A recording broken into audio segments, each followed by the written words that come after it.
오늘 함께 보실 하나님의 말씀은 요한복음 2장 7절에서 9절, 11절 말씀입니다. 예수께서 그들에게 이르시되 항아리에 물을 채우라 하신즉 아귀까지 채우니 이제는 떠서 연회장에게 갖다 주라 하심에 갖다 주었더니 연회장은 물로 된 포도주를 맛보고도 어디서 났는지 알지 못하되 물 떠온 하인들은 알더라. 예수께서 이 첫 표적을 갈릴리 가나에서 행하여 그의 영광을 나타내심에 제자들이 그를 믿으니라. 명절 연휴에 고향 잘 다녀오셨습니까? 저는 이번 명절에 대구와 울산을 다녀왔는데 올라오는 길이 많이 막혀서 고생을 좀 했습니다. 고속도로를 가다 보면 이정표가 보입니다. 대구라는 이정표가 보이면 몇 킬로가 남았는지 알려줍니다. 하지만 이정표가 있는 곳이 대구는 아닙니다.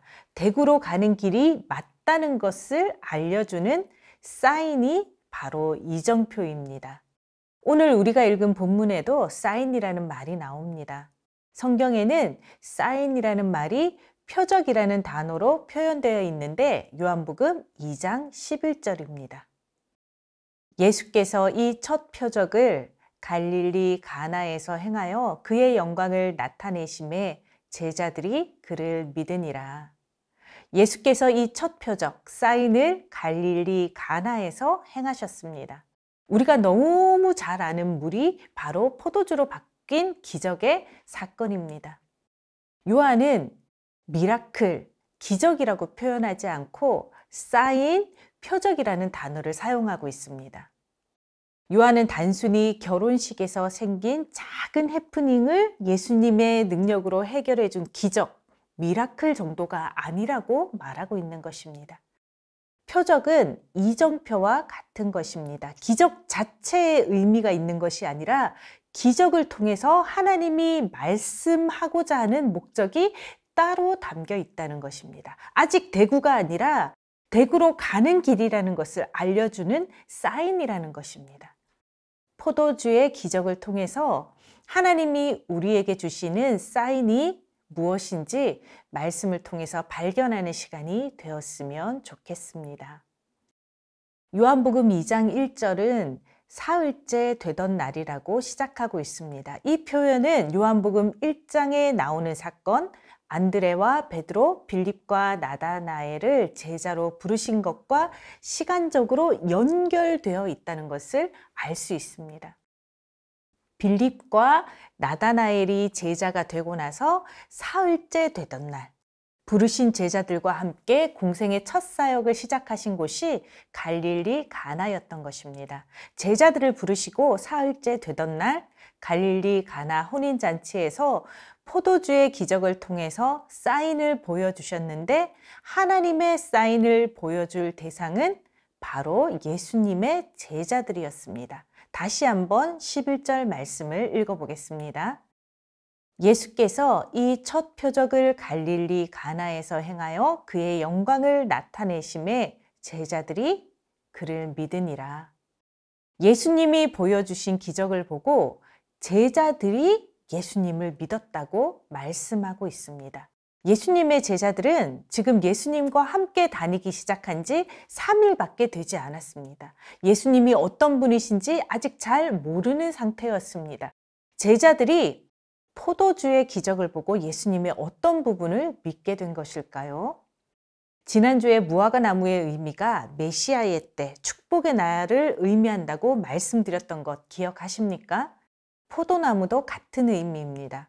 포도나무의 축복이 창세기에 기록된 곳이 있습니다. 창세기 49장 10절에서 12절 말씀은 야곱의 축복 중에 유다에 대한 축복이 담긴 구절입니다. 홀이 유다를 떠나지 아니하며 칠이자의 지팡이가 그 발 사이에서 떠나지 아니하시기를 실로가 오기까지 미치리니 그에게 모든 백성이 복종하리이다. 그의 나귀를 포도나무에 매며 그 암나귀 새끼를 아름다운 포도나무에 맬 것이며 또 그 옷을 포도주에 빨며 그 복장을 포도즙에 빨리로다. 그 눈은 포도주로 인하여 붉겠고 그 이는 우유로 인하여 희리로다.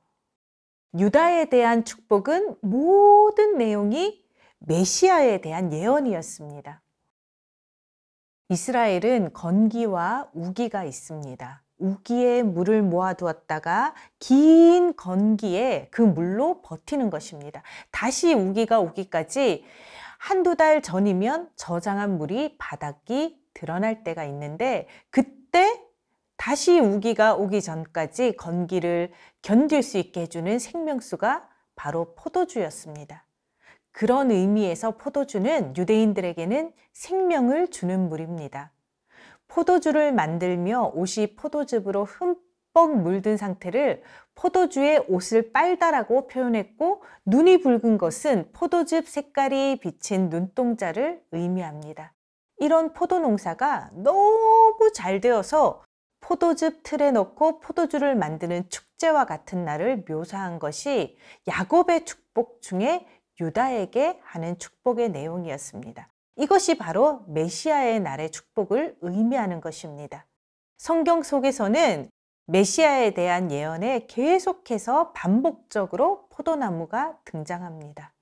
이런 의미가 담긴 포도주가 결혼식에서 떨어진 것입니다. 생명의 근원, 넘치는 축복의 의미가 담긴 포도주가 결혼식에서 떨어지면 안 되는 것입니다. 지금처럼 어디를 가든지 쉽게 포도주를 구입할 수 있는 시대가 아닙니다. 오랜 시간 숙성을 거쳐야 만들어지는 것이 포도주인 것입니다. 이 당시 이스라엘 결혼식은 마을 전체가 함께 참여하는 잔치가 7일 동안이나 계속되었습니다. 그런데 포도주가 떨어졌으니 가문의 수치요, 망신입니다. 당장 뚝딱 해결할 방법도 없습니다. 우리 인생에도 이렇게 우리가 해결할 수 없는 포도주가 모자란지라 이 문제 상황은 언제든지 닥칠 수 있습니다. 저도 어릴 때는 무슨 일을 해도 자신이 있었는데, 인생에는 내 힘으로 해결할 수 없는 포도주가 모자란지라의 상황이 있다는 것을 나이가 들면 들수록 인정할 수밖에 없게 되었습니다. 이것을 깨달으면 우리 인생에 예수님이 반드시 필요하다는 것을 믿게 되는 것입니다. 포도주가 모자란지라 이 문제 상황 앞에서 예수님은 굳이 이 문제를 해결해 주시지 않아도 됩니다. 이것은 잔치를 준비한 혼주들이 해결해야 할 만한 일이었습니다. 하지만 이 문제를 예수님이 해결해 주셨습니다. 그것도 물을 포도주로 만드는 엄청난 기적으로 말입니다. 작게는 이 결혼식이 누군가의 결혼식일 수 있지만 이 결혼식의 진짜 신랑은 바로 우리 예수님이셨습니다. 예수님의 공생의 모든 시간은 우리와의 혼인잔치가 열리는 시간입니다. 그래서 혼인잔치가 시작되는 날 제자들과 함께한 첫 사역으로 포도주의 기적을 베푸셨고, 혼인잔치가 마무리되는 마지막 날 최후의 만찬의 자리에서 제자들에게 포도주를 나누며 나의 잔을 마시라고 말씀하신 것입니다. 이스라엘의 결혼 예식은 신랑이 신부의 집으로 가서 7일 동안 잔치를 벌인 후에 마지막 날 신랑이 신부 앞에 포도주 잔을 놓습니다. 신부가 그 잔을 마시면 결혼이 성립하고 마시지 않으면 그 모든 예식은 무효가 됩니다. 신부가 신랑이 내민 포도주를 마시면 정혼한 것으로 인정합니다. 그리고 신랑은 자신의 집으로 돌아가 1년 동안 신방을 준비하게 되는 것입니다. 예수님은 그렇게 신부 앞에 포도주 잔을 놓듯이 제자들 앞에 포도주 잔을 내밀었던 것입니다. 우리의 성찬식도 같은 의미를 담고 있습니다. 나의 신부가 되어달라는 예수님의 프로포즈에 예스라고 대답하며 성찬의 빵과 포도주를 마시며 정혼 예식에 참여하는 것입니다. 그렇게 예수님은 천국, 아버지의 집에 우리의 신방을 준비하기 위해서 떠나셨습니다. 그리고 언젠가 아버지의 때에 거룩한 신부인 우리를 데리러 오시는 것입니다. 예수님은 세례 요한에게 세례를 받으시고 나서 제자들을 데리고 하신 첫 사역이 포도주의 기적이었습니다. 그리고 마지막 십자가에 달리시기 전날 밤 포도주를 제자들에게 건네셨습니다. 그런 의미에서 공생의 모든 기간은 신랑이신 예수님이 주인공이 되셔서 이 땅의 결혼잔치를 베푸는 시간으로 해석할 수 있는 것입니다. 예수님이 요한복음 2장 가나의 혼인잔치에서 물을 포도주로 만든 사건은 단순히 포도주가 떨어져서 너무나 곤란한 상황에 처한 결혼식 신랑 신부를 구한 기적에 불과한 것이 아니었습니다. 예수님은 친히 이 땅에 신랑으로 오셔서 자신의 결혼식을 준비하신 것입니다. 그래서 공생의 첫 사역을 포도주 사건으로 시작하신 것입니다. 그리고 표적, 사인을 보여주신 것입니다. 기적이 아니라 표적입니다. 하나님 아버지가 우리에게 보내신 신랑은 예수님이다. 그리고 예수 그리스도는 이 결혼식의 주인공이다. 생명의 근원을 상징하는 포도주, 넘치는 축복을 의미하는 포도주, 그리고 메시아의 날의 기쁨과 행복이 가득한 날에 함께 나누는 포도주, 물로 그 포도주를 만드신 예수님이 바로 이 땅에 오신 메시아라는 사인이 요한복음 2장의 기적에 담긴 하나님의 메시지였던 것입니다. 사랑하는 성도 여러분, 물이 포도주로 변하는 기적이 바로 죽을 수밖에 없는 죄인인 우리가 거룩한 예수님의 신부가 되는 은혜인 것입니다. 예수 그리스도를 나의 신랑으로 받아들이고 우리를 위해서 준비한 신방인 거룩한 천국을 소망하면서 친히 나에게 건네주시는 거룩한 포도주를 마시며 예수님의 신부가 되시기를 바랍니다. 9절 말씀을 함께 읽겠습니다. 연회장은 물로 된 포도주를 맛보고는 어디서 났는지 알지 못하되 물떠온 하인들은 알더라. 예수님이 신랑이 되어 베푼 잔치에서 예수님이 제공하신 포도주를 맛보면서도 어디서 난 포도주인지 알지 못하는 사람들이 있었습니다. 그 잔치를 기획하고 진행하던 연회장도 몰랐습니다. 그러나 아는 사람들이 있었습니다. 물떠온 하인들은 알더라. 이 말씀은 한동대 초대 총장이었던 김영길 총장님이 제일 좋아하셨던 구절이라고 합니다. 물로 만든 기적의 포도주의 현장에서 그 포도주를 마시면서도 예수님을 깨닫지 못했던 사람들도 있었지만 물로 만든 포도주의 기적을 목격하고 삶으로 경험한 물떠온 하인들은 예수님의 능력이라는 것을 알았습니다. 왜냐하면 본인들이 예수님의 말씀에 순종해서 물을 떠왔기 때문입니다. 많은 분들은 순종하는 자들만이 경험할 수 있는 물떠온 하인들은 알더라. 이 구절에 중점을 두고 순종하는 자가 기적을 경험하고 순종하는 자가 축복을 받는다고 말씀을 전합니다. 저도 이 부분에서 당연히 은혜 받고 도전받아야 하고 우리도 그렇게 살아야 한다고 생각합니다. 하지만 우리는 여기에 머물면 안 됩니다. 예수님의 기적을 경험하는 그 이상을 나아가야 합니다. 하나님의 기적이 아니라 하나님은 표적을 우리에게 보여주신 것입니다. 기적을 넘어서서 그 표적, 하나님의 사인을 깨달은 자들은 예수님의 제자들이었습니다. 11절 말씀입니다. 예수께서 이 첫 표적을 갈릴리 가나에서 행하여 그의 영광을 나타내심에 제자들이 그를 믿으니라.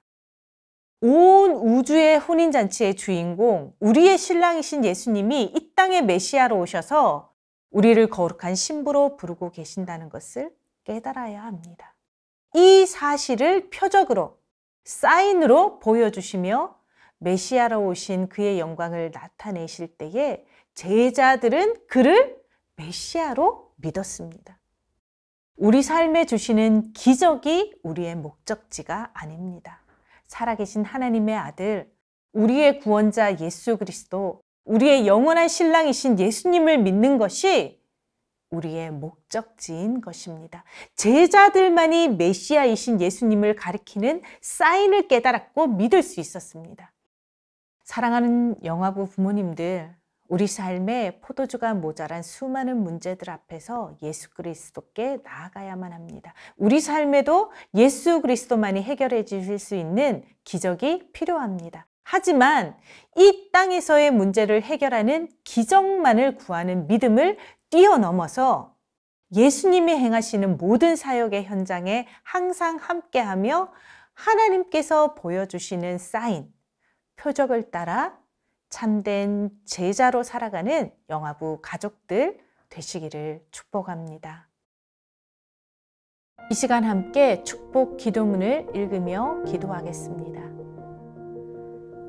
사랑하는 하나님 아버지, 우리 가정이 신랑 되신 예수님을 믿게 하옵소서.